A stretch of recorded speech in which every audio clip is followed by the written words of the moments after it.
Bonjour. La prédication d'aujourd'hui va se baser sur le titre « Incroyable mise au tombeau de Jésus ».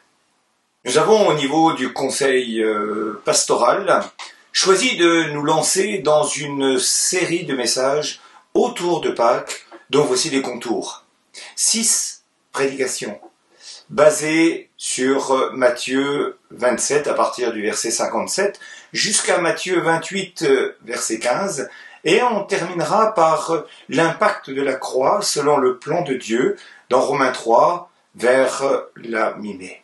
Je rappelle juste que Pâques est le moment essentiel, le moment le plus marquant de nos vies chrétiennes.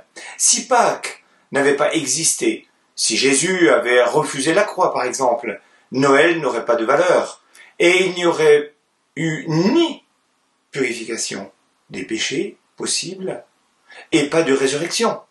Et 1 Corinthiens 15 dira que sans résurrection, notre foi serait vaine. Nous serions aujourd'hui soit païens, soit juifs, sans espérance de vie éternelle et embrigadés dans des lois impossibles à supporter.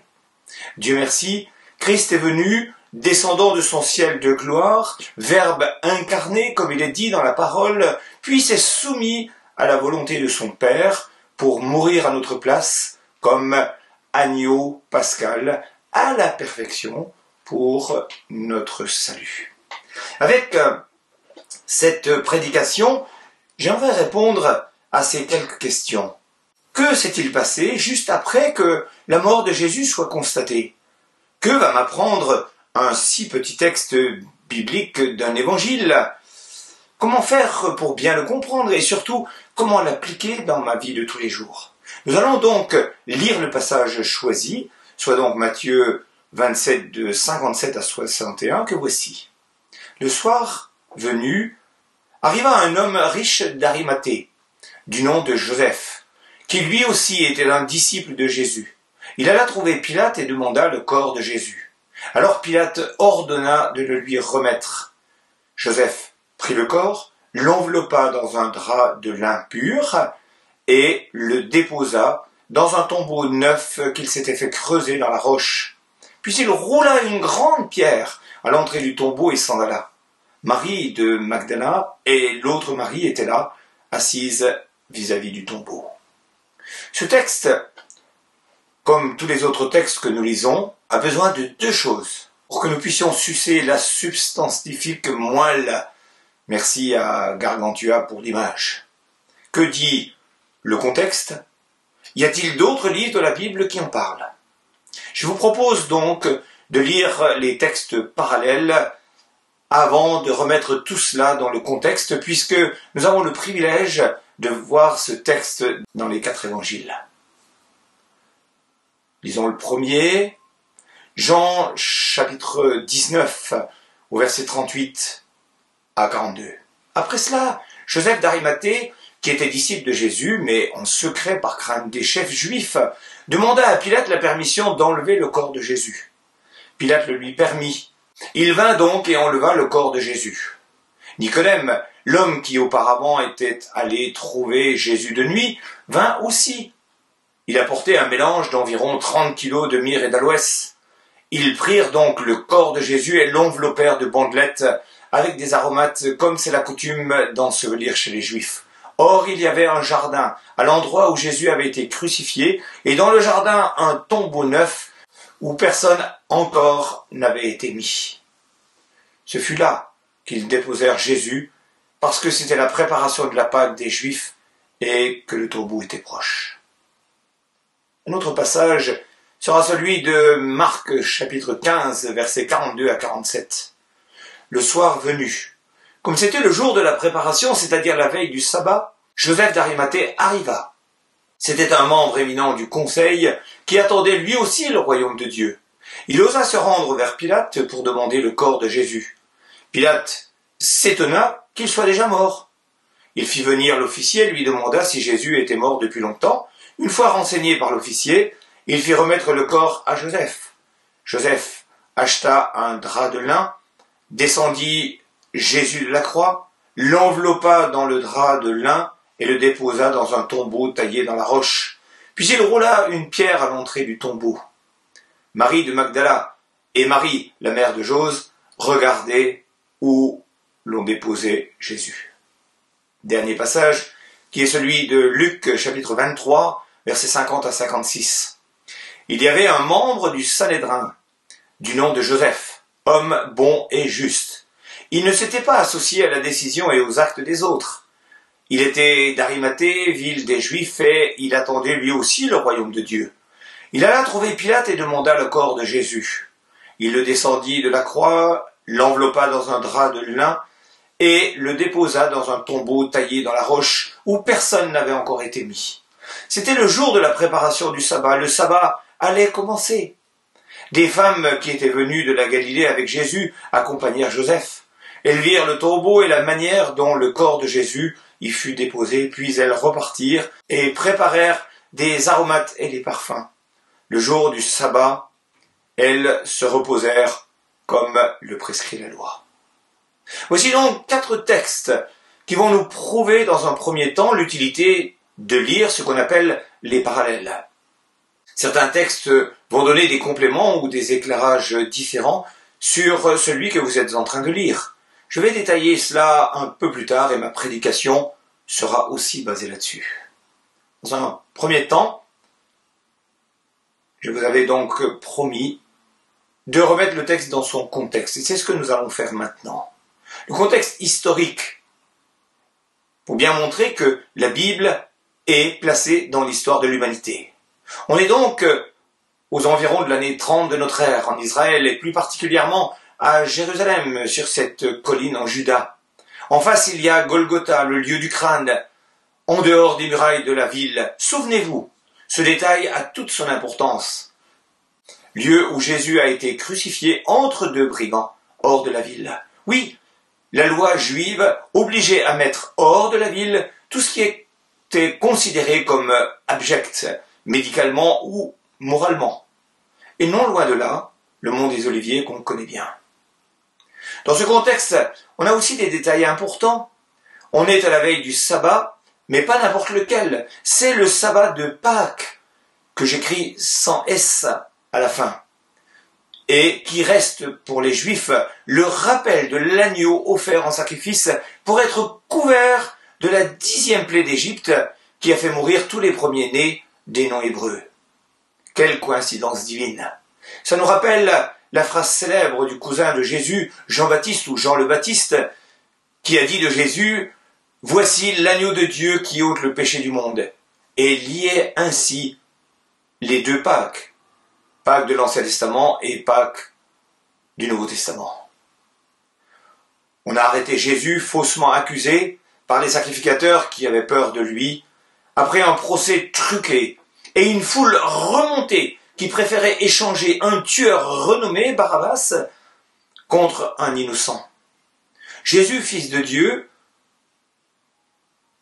puis les Romains l'ont cloué en croix, entre 2 brigands, dont un s'est converti quelques minutes avant de mourir sur sa croix. Il est parlé de la veille du sabbat dans notre texte de Matthieu 15 au verset 42.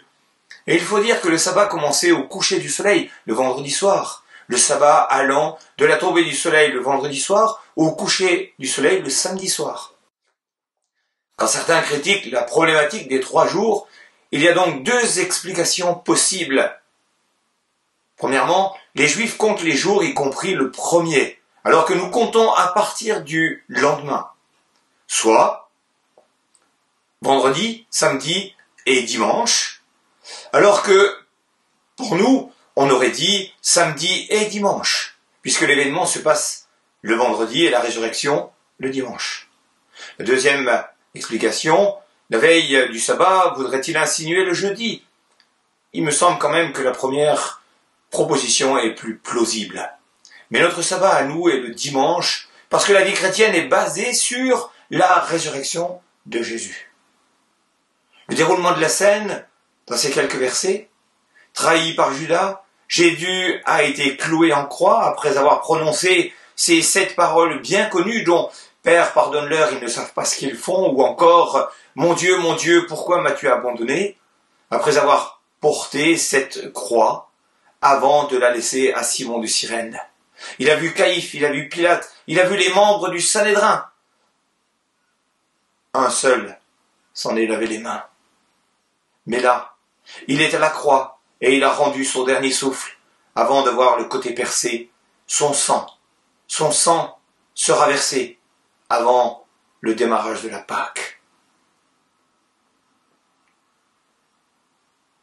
Dans mon deuxième point, j'aimerais revenir au texte lui-même. Nous avons plusieurs personnages, dont un principal qui va apparaître, le personnage de Joseph. Mais qui est donc ce Joseph? Le texte le déclare comme un homme riche, bon et juste. Un homme qui est d'Arimathée, mais on ne sait pas grand-chose au sujet de ce village possiblement identifié en Samarie. Mais tous les 4 évangélistes disent que Joseph est disciple de Jésus.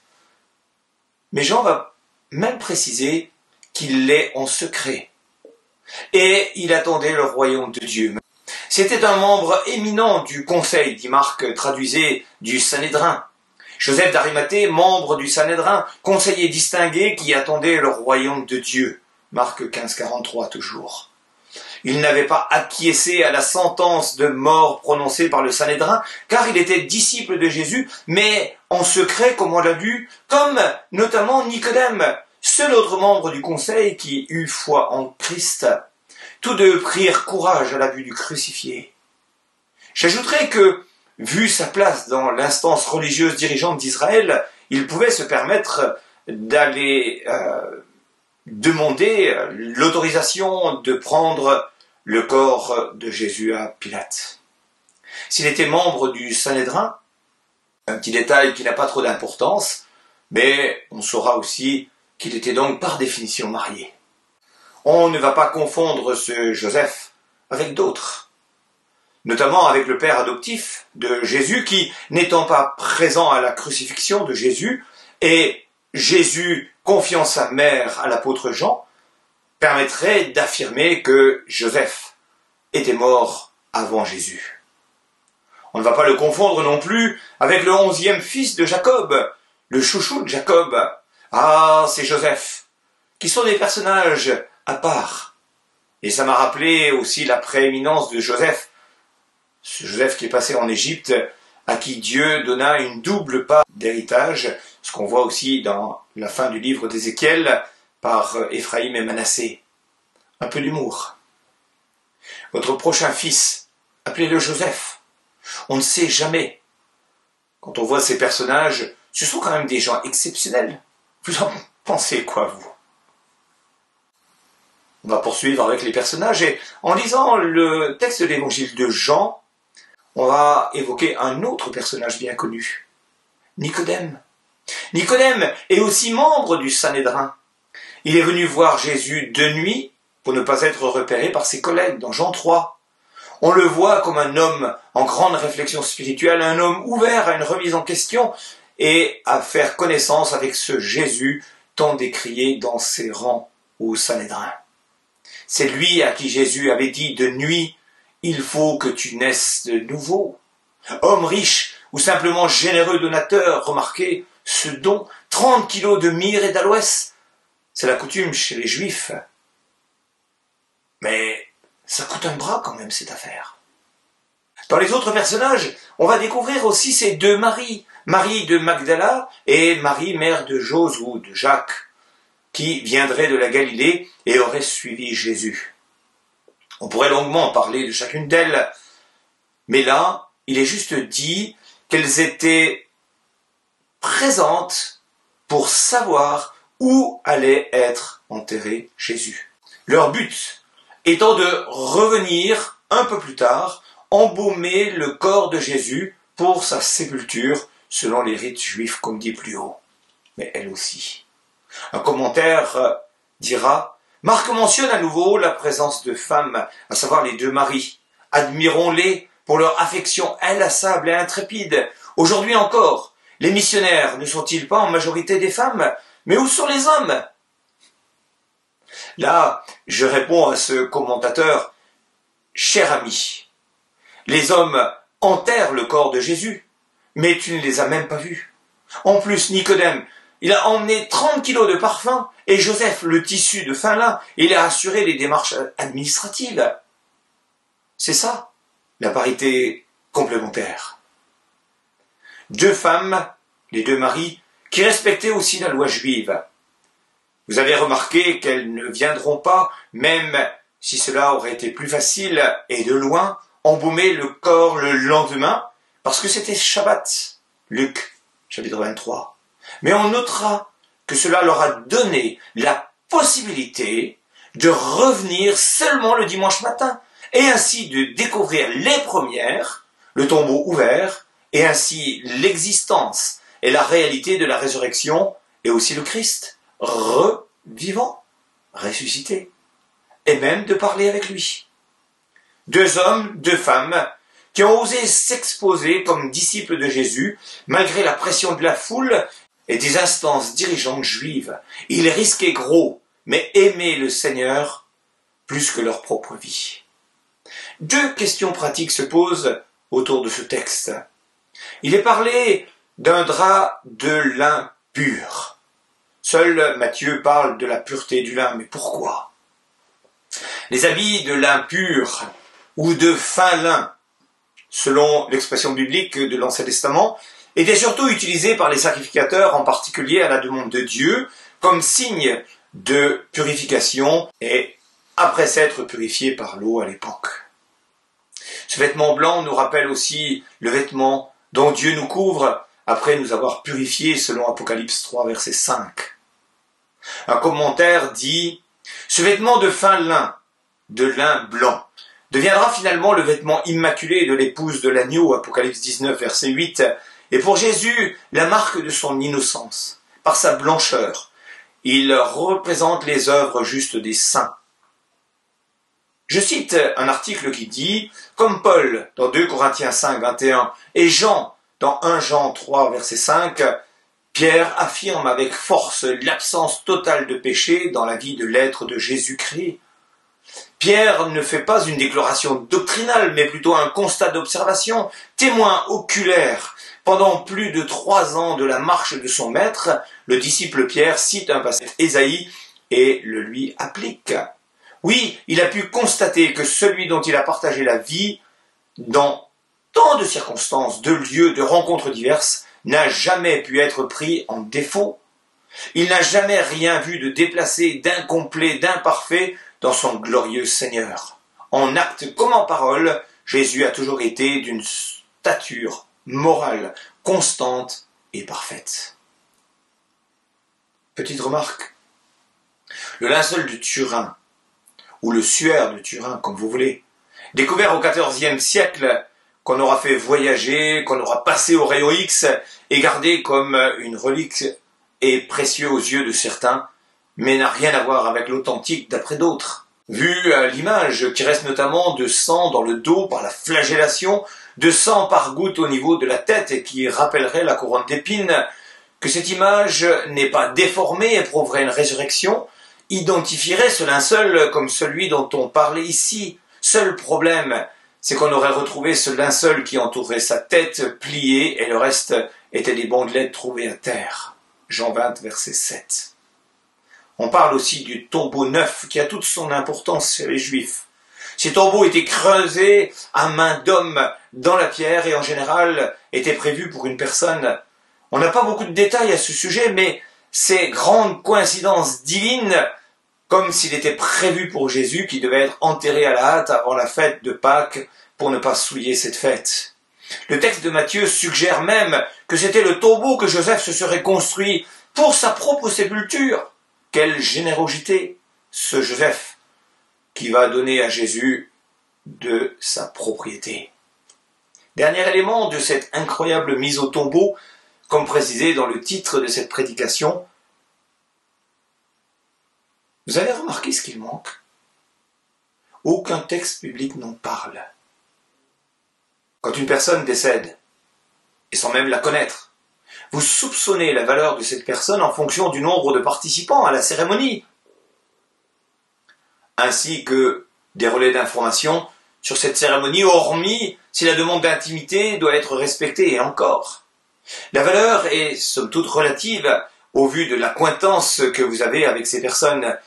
Mais quelle audience pour la cérémonie d'enterrement de chanteurs, acteurs de films, de théâtre ou responsables nationaux. Mais du plus grand homme sur cette terre et de tous les temps, bienfaiteur à soi, grand sage, que dis-je, fils de Dieu vivant, rien du tout. Enterré où l'on a trouvé un tombeau en catimini à la hâte, sans cérémonie, sans historique de vie, et avec 4 personnes comme participants, je dirais, il n'y avait même pas de cérémonie. Même pas en toute intimité familiale. Ce moment cérémoniel que nous avons l'habitude de vivre est particulier. Tout le monde est là pour dire tellement de bien de la personne. Même, excusez-moi de le mentionner, d'Yvon Colonna. Je ne veux choquer personne avec cela. À certaines cérémonies d'adieu, je me suis toujours demandé si je ne m'étais pas trompé de personne, tellement les gens se plaignaient quand la personne était présente, et la louaient quand elle était absente définitivement ici-bas. Certes, on ajoute toujours cette petite phrase que j'apprécie, « Ah, mais il avait quand même son caractère. » Mais dites-moi, où étaient les disciples, dont un qui disait ne jamais vouloir le quitter? Oui, oui, Pierre, c'est bien de toi dont je parle. Où étaient les guéris de toutes sortes de maladies incurables par Christ? Ces 8000, 5000 plus 3000 nourris par miracle. L'aveugle-né, le paralytique, les lépreux, mais où sont-ils? Certes, certains comme Jean-Baptiste ou Joseph, le père adoptif de Jésus, étaient morts. Mais tous les autres, ils étaient où?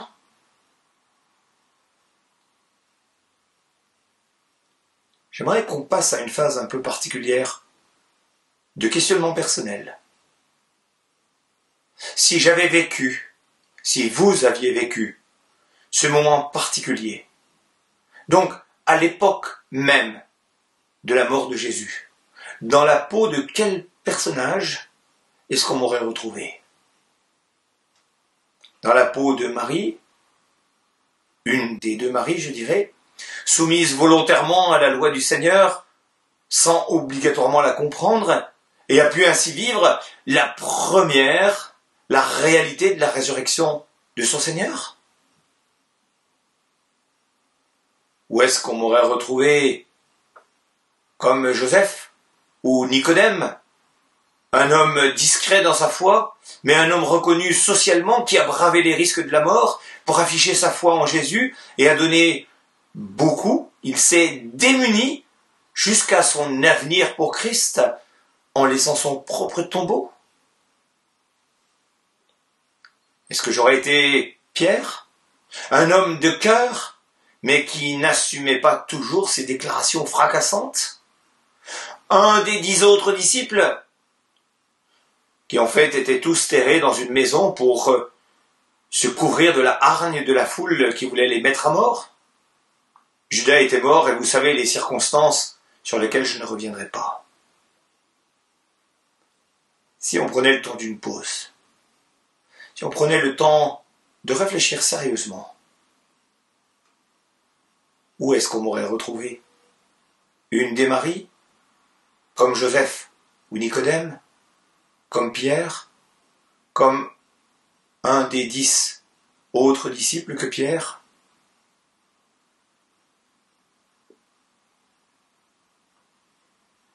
J'aimerais venir à quelques conclusions concrètes. 5 en tout. Si vous croyez que la religion est faite pour les pauvres, les malades et les étrangers, souvenez-vous que Nicodème faisait partie des élites d'Israël, homme riche, bien placé dans la société et parmi ses dirigeants. L'Église est et doit rester un mixte de niveaux intellectuels, sociaux et d'âges différents. Deuxième, Nicodème et Joseph ont osé braver leur camp, leur place et leur position de dirigeant au risque de perdre leur vie pour montrer leur appartenance à Jésus. Serais-je prêt à tout perdre pour mon Seigneur? Troisième, ce n'est pas par hasard que ce fin lin a été utilisé pour Jésus. Il était reconnu comme souverain sacrificateur, comme déclaré en hébreu, entre autres, malgré son appartenance à la tribu de Juda. Mais ce lin pur évoquait aussi ce qu'était Jésus, sans péché, parfait et pur.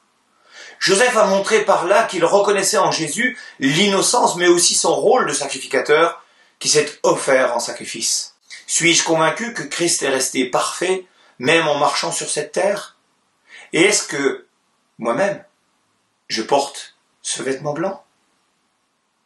Quatrième, si tu crains n'avoir personne à ton enterrement, sache que ce n'est pas cela qui montre ta valeur spirituelle. Ils étaient juste 4 à celui de Jésus. Cinquième point, ne maugrez pas contre ce que Dieu te demande. Une loi particulière comme le respect du sabbat. Son respect te donnera peut-être l'opportunité de voir et de vivre quelque chose de grandiose et d'inattendu. Le Seigneur sait ce qu'il fait. Amen.